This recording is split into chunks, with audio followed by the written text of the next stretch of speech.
Yeah, as far as incorporating that into the story, that should be where the main character's role is. Him realizing that. The whole story needs to be that.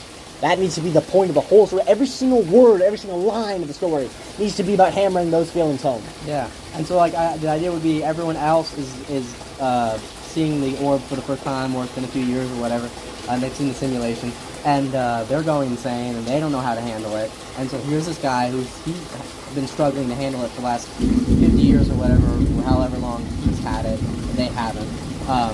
And now that he has it, I think the last idea we had was that he had the simulation in him, so he was like constantly getting surges of infinity, and he didn't know how to handle that. So his story is like realizing how to work through frameworks to control what it means to be in a reality and to be happiest within it. And so now later, once he becomes stable enough, then everyone else gets access to the simulation when the government releases it, and now everyone else has the simulation, and they're going mad, they're going insane, they're struggling with what he dealt with the first time he dealt with it. Well, before we were going to make it intentional, we should definitely make it not intentional. It's so clear to me right now. Before we were going to make it, the government released it intentionally, and now maybe we still need elements of them at least trying to do it at first so that we keep the coherence of the story and the reason why they had him on in the first place. But maybe we don't. Maybe we scrap that entirely, and that's the reason he breaks from the program anyways, is because he wants to let people experience it. And then perhaps maybe we don't make him go insane yet. Perhaps we make him be because we still need him to go insane in the front at first. We need him to be negatively affected by the experiences because we need him to experience. But perhaps we have him initially being tortured by it because the government is forcing him into it, and then we have him experiencing the man within the simulation. So he now begins to have religious experiences. He discovers the man who says there is you, there is the thought textures, there are like the individual things which make the thought textures. Reality crafts these thought textures, and then there is the collection of all experiences. Right, the man who says that there is you who strives to taste the best thought texture, there are thought textures, and then there is the will to taste the best thought texture, which is all reality. The man who speaks only of religion. This man, I say, he is discovered by the main character, and that when the main character discovers this character, it gives him newfound religious freedom, and he is no longer tortured. Perhaps he doesn't escape the government because he is tortured. Perhaps his whole life he dreams of escaping the government. You know what I mean? Like an 18-year-old who dreams of the day he can finally escape, and then by the time he's 18, his relationship with his parents is already so fixed, he doesn't even want to escape. But perhaps he does it for different reasons. Perhaps he no longer escapes because he's tortured, but because he wants to release the information to the public. Perhaps he is the reason that the information is released to the public, and then maybe he's responsible for the insanity which is wreaked. Perhaps maybe he retires from the public life specifically because he doesn't want to deal with the consequences of driving most of society insane. Or, no, perhaps we can't do that because now he needs to be responsible for spreading the word of the madman that he found in the simulation in the first place. He now is responsible for curing everybody by spreading the knowledge that he gained, the knowledge which makes him experience the simulation as bliss in the first place. So we can't have him run away yet, but perhaps we can just change the line of events and make the event in which he discovers the man happen later on down the line. I don't know which way we want to play him discovering it and initially being torturous and then him wanting to escape. We can arrange the events in whatever order we see fit, but yes, definitely. So much potential here. Yeah. Also, something I just saw while you were talking, was that, you know how we talked about how insults need to be as visually expressive as possible? Such an obvious framework, but just that obviously religious speech and all speech needs to be the same way, but especially religious speech. Yeah. Whenever you're talking about frameworks and the way that they feel and the way that you're experiencing them, you need to make it as visually impressive as possible, which is fascinating. Also, with the story, I've learned this in 4th grade show, don't tell. It's visual as possible. Yeah. So what is the name for this framework? Visual speech? Pretty simple. I mean, works, which should be a better name. This framework's really good. This is the first, independent framework we've found in a long time. That has nothing to do with religion or anything. I would call it the Show Don't Tell framework. Show Don't Tell, it's good, yeah. Sweet. Show Don't Tell. There's a new framework in the bag, and then so now we should go back to the actual chronological events. What were you saying before that? So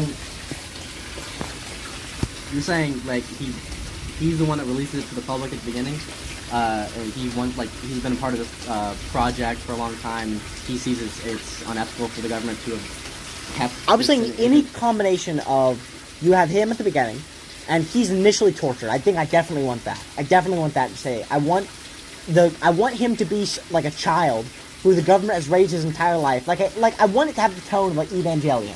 He's a kid who doesn't understand why he's there, and he's only being used because the government needed to make something which wasn't technically human so they could get away with these experiments. And he's not treated like a human because he can't be, because he's just a government project. And he doesn't really understand why he's there, and he doesn't like being there. And he probably wishes he could live some normal life, but then he doesn't even really understand the concept of normality, because he's not like some regular child put in a cage who sees the outside from inside, but he sees truly outside.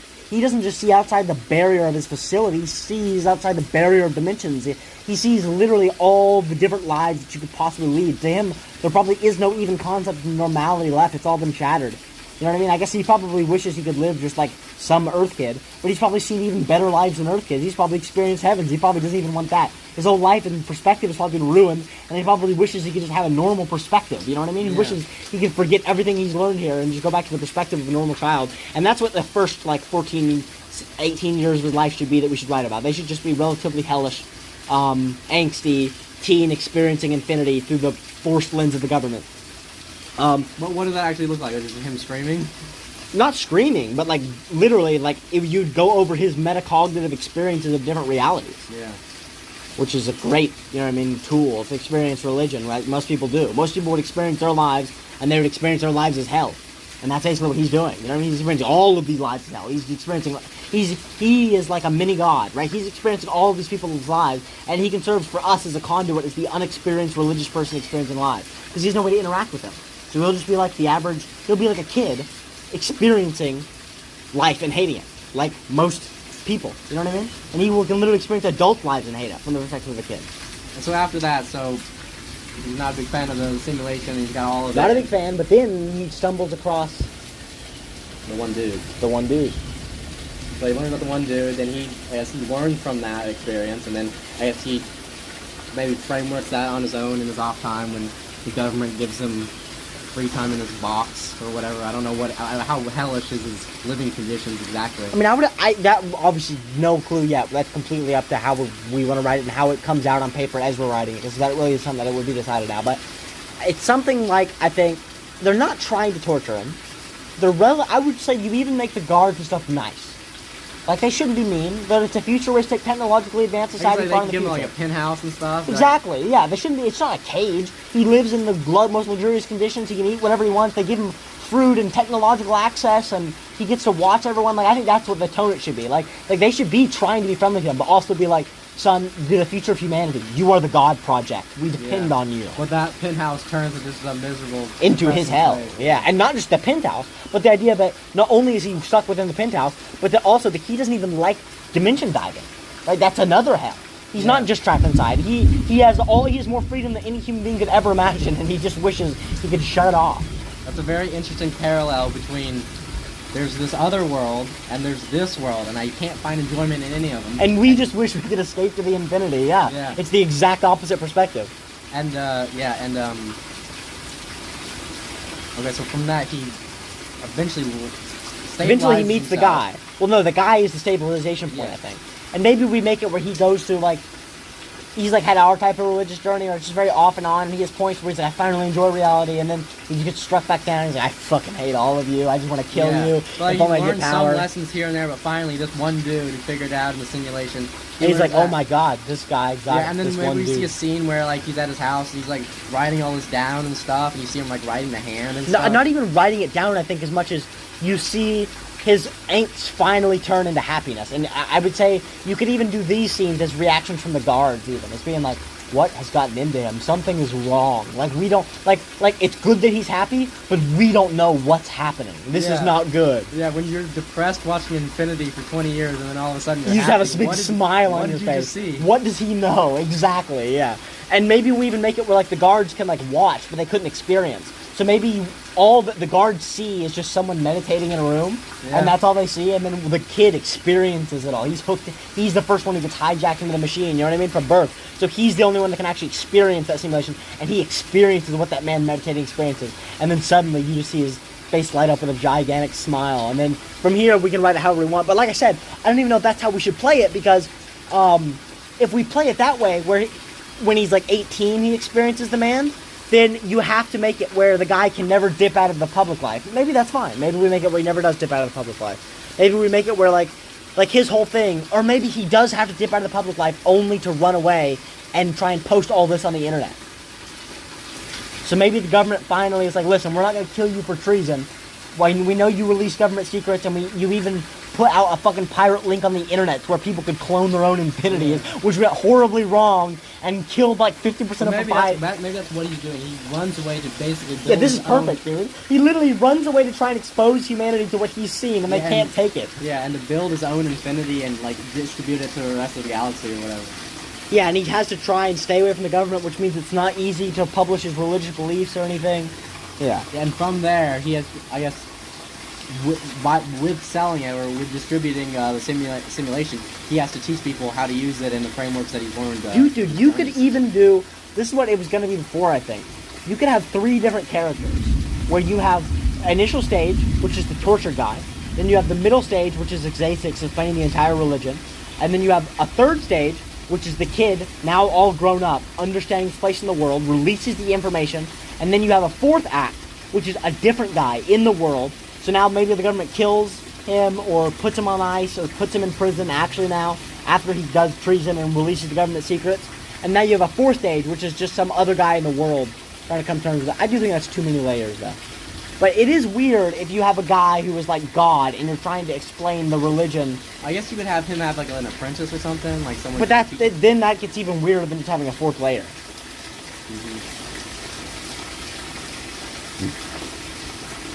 Wasn't the guy in the simulation supposed to be like a lizard? Yeah. I mean, to be like a lizard monk.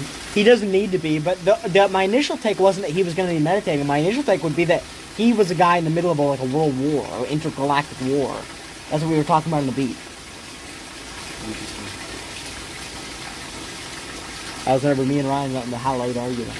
But that's what we were talking about. We were talking about the empires and how they were going to touch and how there was going to be a intergalactic war the Lizard Man was just a part of, and how he started with sticks and stones on his planet, and then eventually he gets drafted into the intergalactic war after it starts because his planet's on the front lines, and now he's seen his lifetime go from sticks and stones to laser gunship battles that end in black holes and devastation. He thought the war was going to end between his two countries, and now he's watched planets die, and he's having to come to terms with the scale of everything.